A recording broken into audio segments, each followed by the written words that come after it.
Welcome back. It's one of the first full days of action across WGA baseball and softball after weather-forced postponements at this time last week. Included in today's action, Minot High softball's WGA opener against Jamestown.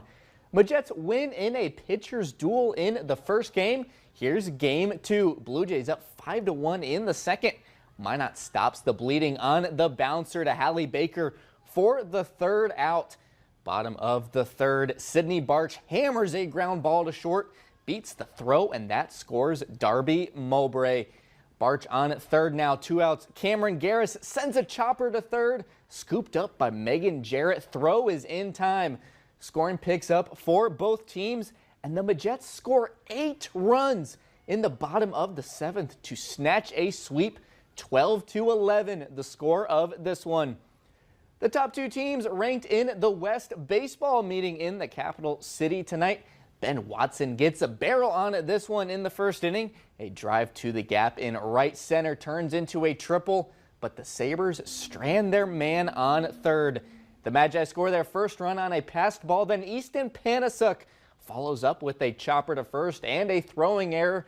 Makes it 2-0 Minot in the second as Oliver DeShaw scores here. The Magi's hot start continues in the third against a new pitcher. Carson Deaver drops a blooper into shallow right to score another run. Minot dominates the series. 6-2 the score of this one, and 10-2 in the second for the sweep.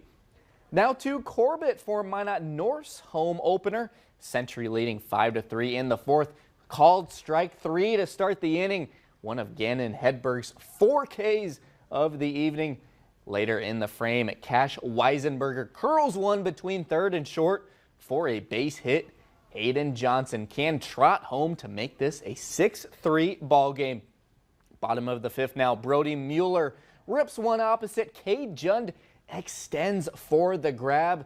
Sentinels drop the doubleheader to the Pats 5-0 and 9-5.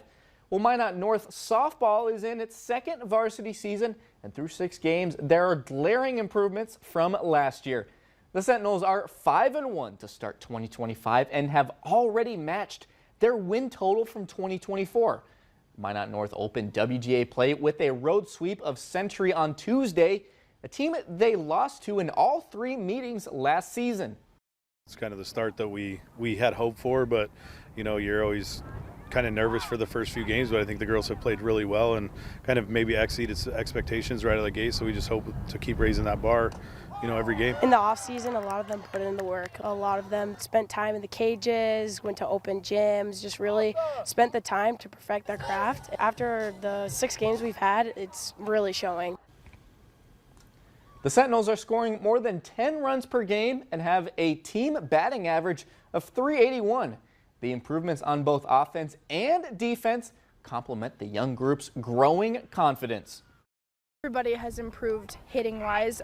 We definitely saw it against Century, and then also our infield, like individually, we've got better shortstops, better third baseman-wise. We're all just stronger altogether, offensively and defensively. WGA, it's a gauntlet. I mean, every single school is solid, so you have to show up. You have to show out every game. Everyone this season has really proved that they're ready this year and that they're ready to show everyone, you know, what we have. Minot North's next games are Saturday versus Dickinson at the South Hill Complex in Minot. That's all we have in sports. We'll be right back.